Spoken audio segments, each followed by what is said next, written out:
Hi guys, welcome back. So apologies there was no videos last week. I filmed some and all like my Vlogtober footage for the first week, put it in my laptop, the SD card, my laptop crashed, corrupted the SD card, lost all my video files. I was very annoyed, it was very sad. So yeah, there were no videos last week because I'd done them all and I was like, work was manic last week, so I was like, I just do not have the time to refilm them. So I just took a little break from the YouTube and the blog for that week because I was like super angry. But yeah, I'm back this week and I wanted to talk to you guys today about empty products. I love watching people's empty product videos. I just think they're so enlightening in terms of what they actually use up and what they liked. And I feel like if they turn and say, yes, I will repurchase this, then you know it's a good product. So yeah, in general, I just love watching empties videos.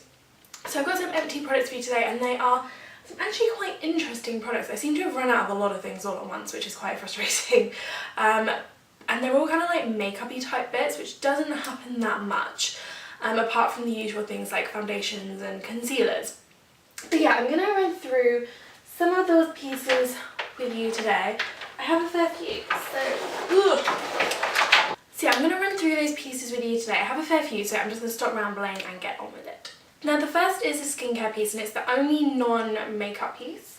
Yes, it's the only non-makeup piece and it's this little travel pot for the Nip and Fab Exfoliate Glycolic Fixed Daily Cleansing Pads. You will have seen in my September favourites that I put these in my favourites and I brought a proper big pot of them. I picked these up for my trip to Amsterdam just to kind of test them out and see what they like, and I really like them. They're very good at kind of resurfacing your skin and giving you just like a really nice daily exfoliate, and it just makes your skin feel very smooth, very fresh. It really brightens it. It does say use like twice daily, but I tend to find if I use too much acid-based products on my skin throughout the over the day, then it can be a little bit harsh and a little bit drying. So I do just use these in the morning before I put like my moisturiser on, and then I find that it just helps my makeup sit better as well. So really love these. I've already repurchased a big pot, will definitely repurchase again, and I really want to try some other Nip and Fab products. If you have any suggestions, pop them below for me and I will try them out. Next is one I'm super sad about. A, because it's a great product and it's a holy grail product for me, and B, because it's bloody expensive. But it is the Diorskin Forever Foundation. I love this foundation. I've got my best friend hooked on it as well. It's the one I wore for my wedding day. It's so long lasting. I love the finish of it. It can cling to little dry patches. If you have dry skin, it's potentially not the best one for you. It does have sort of like that soft matte finish to it. But it is a beautiful foundation that's very long lasting, really good coverage.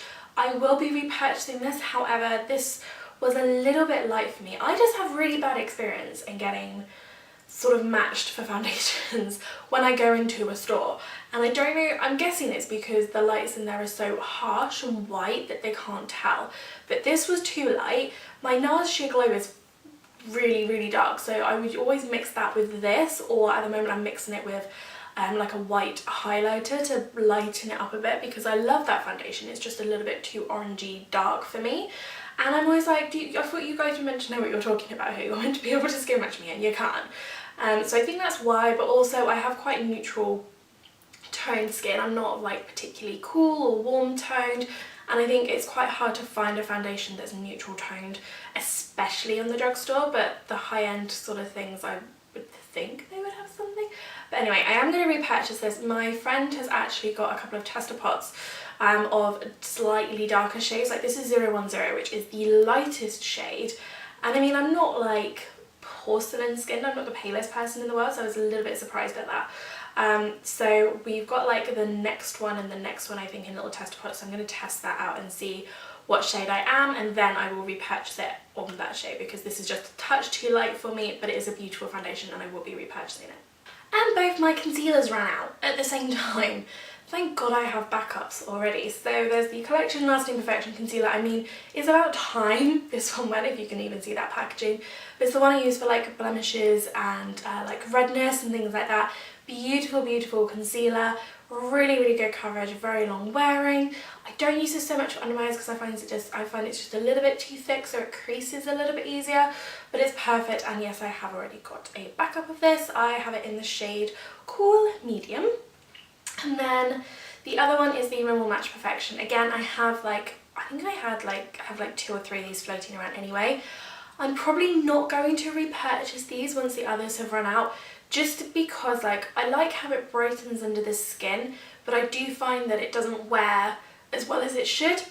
But overall, like, it's very, very nice, but it just doesn't seem to stay, and it doesn't seem to cover my dark circles as well as I would like it to. Which is sad because I've been using it for a fair while now, and it's one that I have like recommended, but I just find that, I don't know, it's just not working for me as I kind of it used to. And I don't know, maybe like my skin's changed, I don't really know, but it says it wears for up to 13 hours and it does not. See, now this is 010 Ivory, and that's perfect because it's lighter than my skin tone, so it goes under the eyes to brighten. Foundation that is lighter than your skin tone, no. Concealer for under the eyes, yes. This stuff, no, because it's for blemishes, it needs to match. This stuff, yes. But yeah, those have run out. I do have backup, so that's okay. This I will repurchase till the end of time. This one I'm looking for an alternative, so please give me your recommendations. And then I ran out of 2 mascaras. I say ran out, there's still product in there, but it's dried out quite a lot that doesn't actually just do anything anymore. So I'm just not using it. And one of them is the Maybelline LashSensational Lash Multiply Mascara. This is like the longest name ever for mascara. It's the waterproof version. I friggin' love this mascara. I think this is like my 4th tube of it. I haven't repurchased it because I have got the L'Oreal Paradise mascara, and you guys know I have been loving that. So I'm kind of going with that at the moment. It's what I'm wearing today, and I do want to try different mascaras out because I've been repurchasing this for so long. I feel like I've missed out on some really good alternatives and other mascaras in the drugstore and things like that. So I am going to try and test some more out. I might go back to this eventually because I do really, really like it, and it is definitely a waterproof mascara. Like, that was proven on holiday in the swimming pool. But for like everyday use, I am trying some other pieces, but I do love that. It just adds volume, length, it curls, it holds, it's just beautiful. And then the other one is the Benefit Rollerlash, which these two are basically very, very similar in terms of formula, the brushes, everything. And I did get them around the same time, so it kind of makes sense that they run out about the same amount of time. This, I think, has still got a little bit of wet left in it. It's not as dry as, like, this one is just no. We'll just put it aside. Just no. Whereas this one, I still kind of use this on like no makeup days when I want a little bit, because I do find that the brush actually just helps to separate my lashes, so I'm tending to use it more for that than actually as a mascara, because as I said, the product's kind of dried out a bit. It is a pricier version. It is a very, very nice mascara. I don't think it adds as much volume as the Maybelline version, but it does lengthen, it does curl, and it does separate, so it's very, very nice, and it's a very nice natural looking mascara. Again, I'm not going to repurchase because I want to try some other like mascaras out and things like that, but I do like it, so I would recommend it. I run out of a lip liner and it's really, really sad, but it's the cheapy one, so I will be repurchasing this. I want it till the end of time. It's the Rimmel Exaggerate full colour lip liner, and this is in the shade East End Snob, so it's just like there's nothing there left. It's basically they're like nudie toned. No, you're gonna swatch? No, not even swatching. It's just like their nude pink shade lip liner. It is beautiful. People have said it is a dupe for Charlotte Tilbury's Pillow Talk. I haven't tried it, so I can't tell you, but there's lots of like blogs and things around comparing the two if you want to see. But I just really like the colour. I find that it really complements my skin tone, it really complements my lip colour, and goes with a lot of other products that I do have, like lip product wise, nudie pink lips wise, and I just find it looks stunning even on its own, but it's not drying, which is great. It glides, it doesn't tug. It's just a very, very nice budget lip liner, and I would highly recommend that whole range. I have a few colours now and they are beautiful, and I will definitely be repicking up East End Snob. So this was my wedding lip colour, and I think a few people are going to say, well, it's not run out because you can sharpen it, but I don't have a sharpener, so this is why it's run out. But it is one of the Nars, and it's one of their satin lip pencils, and it's in the shade Rikugien.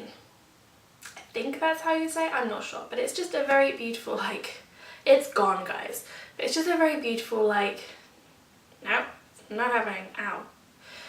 Just like everyday pinky shade. It's a stunning, stunning colour. I will probably repurchase this because my friend does want that colour for her wedding. It's what she wore previously and she really liked it and she's asked me to do the same. So I will probably repurchase it for that, but also it is just a really lovely everyday lip colour and I do like it. I really, really rate it. Because it's one of their satin formulas, it's not as long lasting, but it is very, very nice, very easy to touch up and yeah, it's beautiful. I will either repurchase or I'll actually probably just buy a friggin' sharpener because I should do that anyway. And then last but not least is a long-term favourite of mine, and I think this is my second one of these. Yes, I think so. And it's the Benefit Posiebalm. I don't hear much about their lip balms, but I really, really like them, especially Posiebalm over like spring and summer. It's beautiful.